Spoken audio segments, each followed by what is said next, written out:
Hello, hello sa mga ilaw ng tahanan at sa mga Mr. John na walang sawang pakikibaka para sa inyong pamilya. Gusto ko lang po i-flex kung paano po gawin ang lechon belly na gawa ng aking mister. Ganyan po, hiwa-hiwain lang po yung karne. Nasa gitnang silangan po kami naka-base at hindi po available dito ang lechon kung gusto mo po mag-order anytime.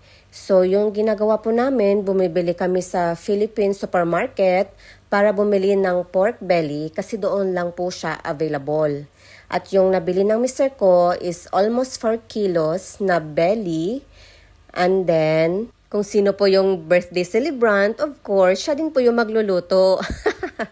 Joke lang po. Anyway, wala po talagang may alam gumawa ng lechon pork belly. Ang mister ko lang po ay talagang mahilig sa lechon, kaya siya po talaga ang mas expert sa ganito. So ayan na po, medyo may naiwan pa mga buhok ng baboy.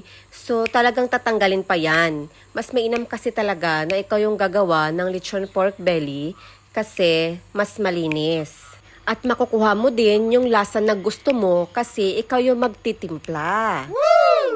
Oo naman, lahat naman tayo ay gustong malinis at masarap.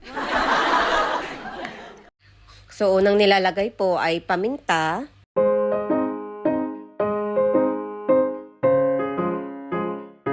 After po ng paminta, pangalawang pong nilalagay ay ang basil leaves. Mas mainam po na maraming ilalagay para hindi po siya amoy malansa. Well, sa hindi pa po nakakaalam, ang pork meat po dito sa UAE ay nanggagaling pa po sa iba't ibang lugar like Brazil and Australia.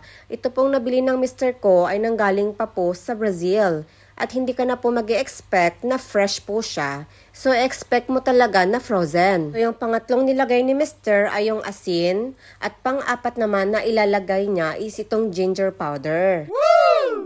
So, ganun po talaga dito. Pag gusto mong kumain ng mga ganitong pagkain, kailangan po talaga damihan mo ng spices para mawala po talaga yung lansa. Siyempre, pag mabango, mapaparami yung kain mo, magugustuhan ng mga bisita mo yung pagkain. Kaya 'di ba, ang sarap sa feeling na yung mga bisita mong nagda-diet ay mapaparami ng kain. Naku, pag ganito mga handa ay bawal mag-diet. Sa gusto po mag-order dyan ay nag-a-accept po kami. So yung panglimang spices na nilalagay ng mister ko, ito ay yung garlic powder. At means fresh garlic. Ito po ang nilalagay ni mister para po mas marol niya ng maigi ang belly at mas masarap at mabango kung medyo marami yung ilalagay.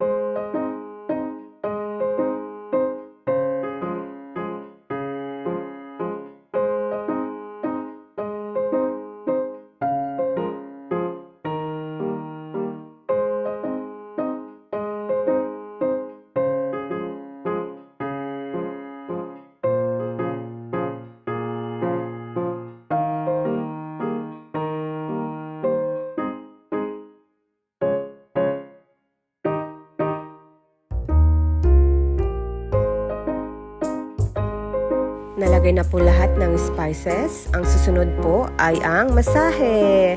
Sana all minamasahe. Spread out at idiin ang mga spices sa mga hiwa para po manunuot ang mga spices sa mga laman-laman nito.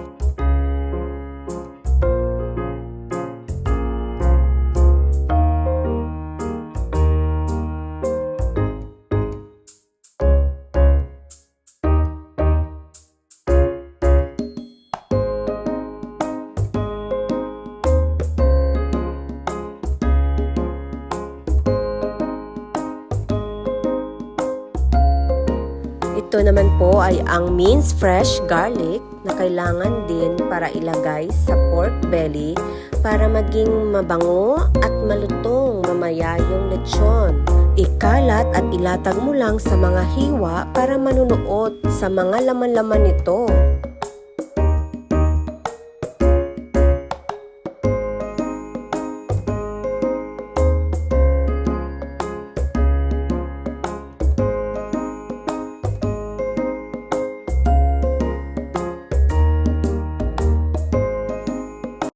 Ang pinakahuli at ang pinakaimportanting sangkap ay itong lemongrass or tinatawag naming tanglad.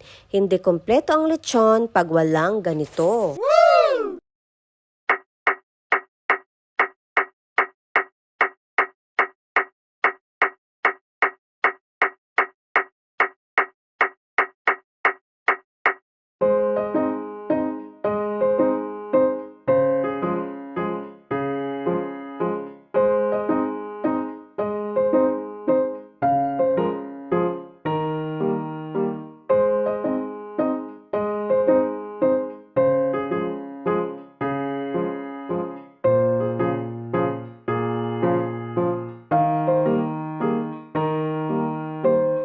Igitna mo lang yung lemongrass para hindi mahirap i-roll ang belly. So sa rolling part na tayo, tingnan mo side by side kung tama ba ang sukat ng belly at kung walang may sumobra sa mga sangkap na nilagay mo kanina. So kung okay na lahat, ay doon na tayo sa pinakamahirap na part. Ito ay ang pag-close ng belly gamit ang malaking sinulid. Ewan ko kung anong teknik ni Mr. John sa pagtali na hindi mapupunit ang balat.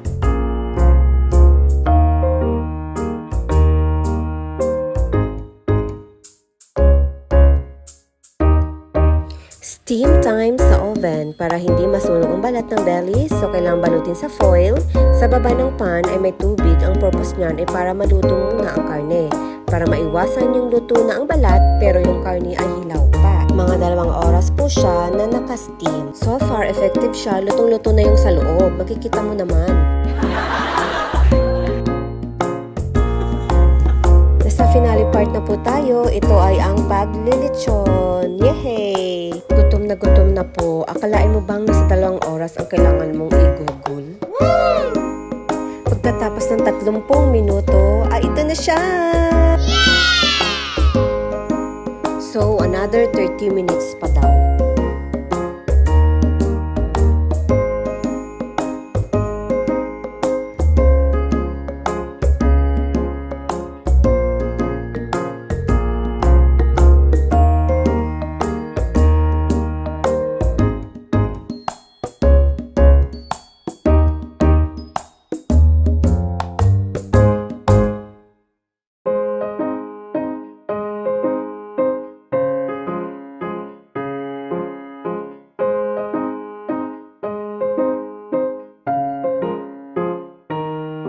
Check na natin.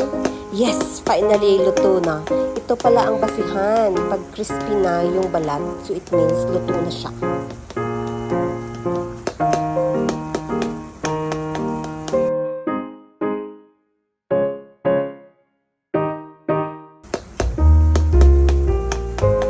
Ay talaga namang hindi pa nakumbinsi sa tinidor kinamay pa. So, hanggang dito na lang muna at kami ay kakain na. Thank you for watching! Bye-bye!